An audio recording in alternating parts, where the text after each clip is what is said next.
What is up, guys? Welcome back to the channel. So I think we're back in our regular programming.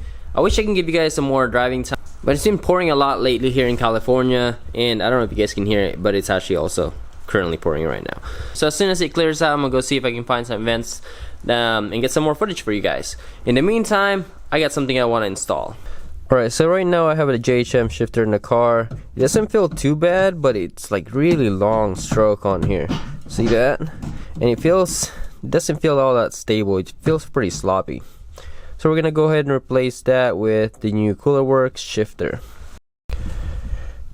Now I think to take this off, I think all we need to do is take out the 2 bolts in here and then the 4 bolts on the outside. Don't recall how I did this last time. Now one thing I do want to mention is on the bottom here that it has a little bit of play, and that's because I don't have the cover plate. I'm hoping with the Coolerworx it should be more stable without, you know, having all that plate. I should end up removing my exhaust, the back part right here in the top, and then of course the cross exhaust, which is this thing right here. So that gave me all the space that I think I need.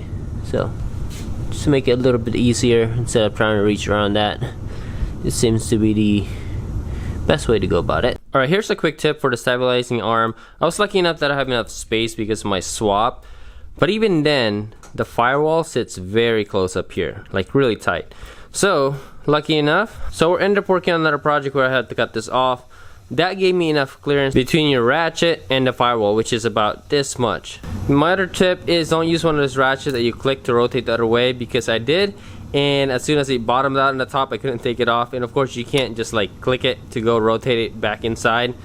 Yeah, so that was a little bit of a challenge there, but I did get it out and we won't be needing this. This is actually kind of heavy. Alright guys, so here is side by side of the JHM versus the Coolerworx short shifter. Just kind of eyeballing the JHM, it pivots right about here, and of course the Coolerworx is right in this pin right there.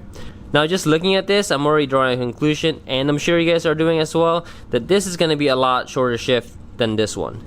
The one thing I really like about the Coolerworx as well is it doesn't utilize any of the factory mounts, which for mine isn't the greatest shape. So then if I really want to refurbish this thing, I gotta buy all new factory stuff, versus this where it just comes with everything that you need. Well, actually it uses this bracket that goes like this, but it comes with a kit, so you don't need to buy anything extra to kind of refurbish the whole unit. The other cool thing is you won't use the stabilizing rod, or I think they're rod or bar, whatever those things are called.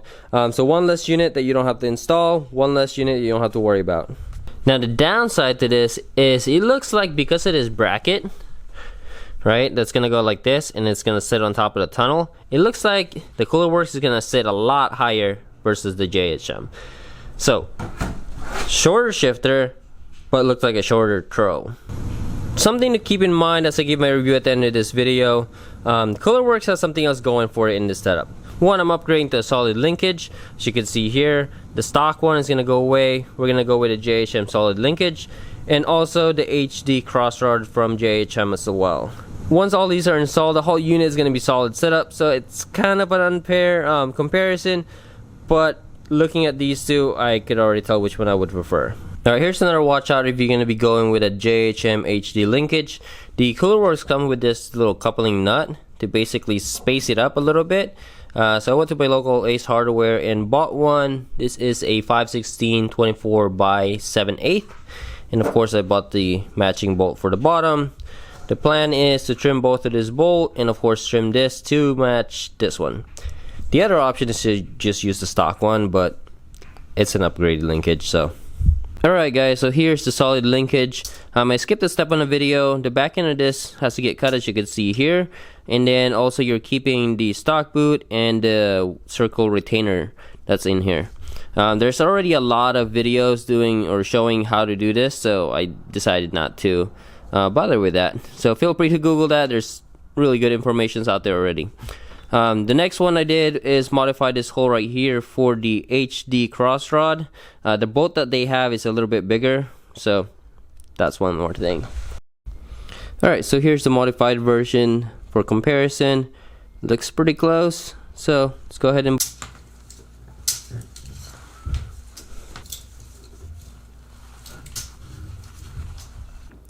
alright guys, so here it is, fully mounted. all tightened up, and I can tell you now, this thing feels solid. Like there's no play at all, it just rotates. This is great. Alright, so I know it's a little bit hard to see here, but that's already installed on the transmission side. So we're gonna go ahead and go on the inside and install this, and of course the bracket. Oop, that bracket. Alright, so I bought this unit used. As you guys can see, there's already like scuff mark on this thing. So it didn't come with the original instruction manual, but based on how people are installing it, it looks like I gotta separate it here first. Leave the plate on the transmission tunnel, bolt this to the shifter, so it'll be like that, and then disconnect that, mount this first. That made sense.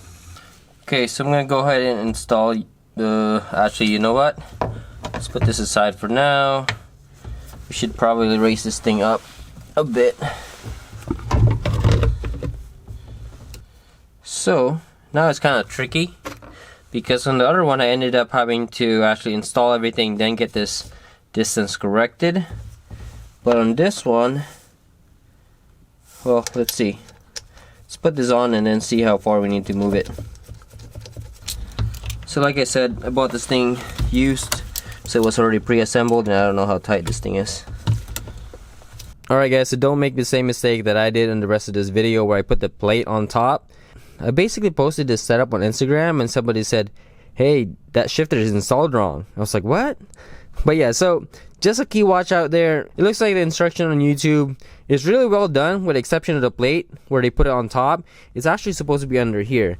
And when you do actually put it there, it becomes like a sandwich between your tunnel and the little plastic bucket. But it basically sandwiches the plate, and it's really sturdy.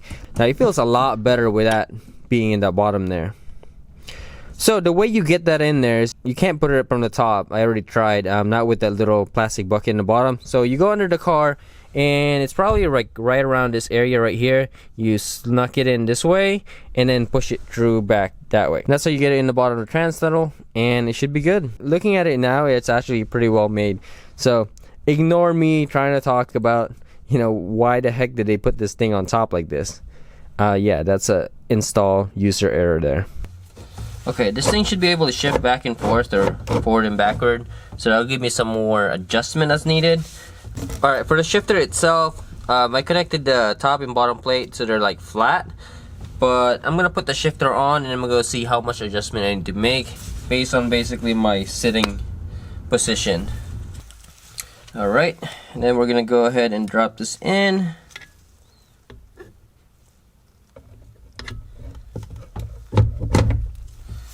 Okay, I need to get the shifter up so I can put this pin in there.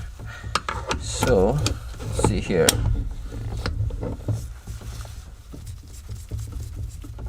Okay, so let's see.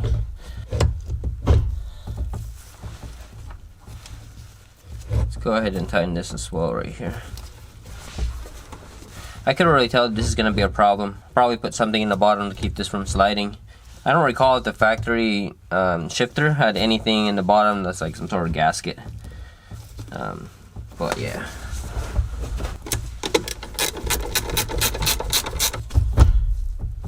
Oh man, this thing is crispy. Okay, I gotta figure out how to, well, I guess I could just tighten it. But there's that gap in the bottom. Well, let's see.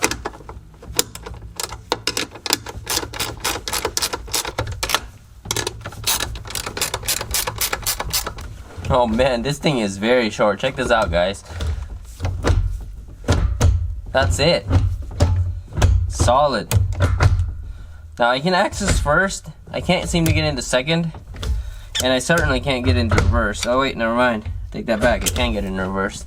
Alright, so what I'm going to do right now is make a few adjustments here in the bottom. And then maybe the top kind of lining up where I need it to be. Because right now there's a couple gears that I can access, so it's just a matter of adjusting it to be able to get to those.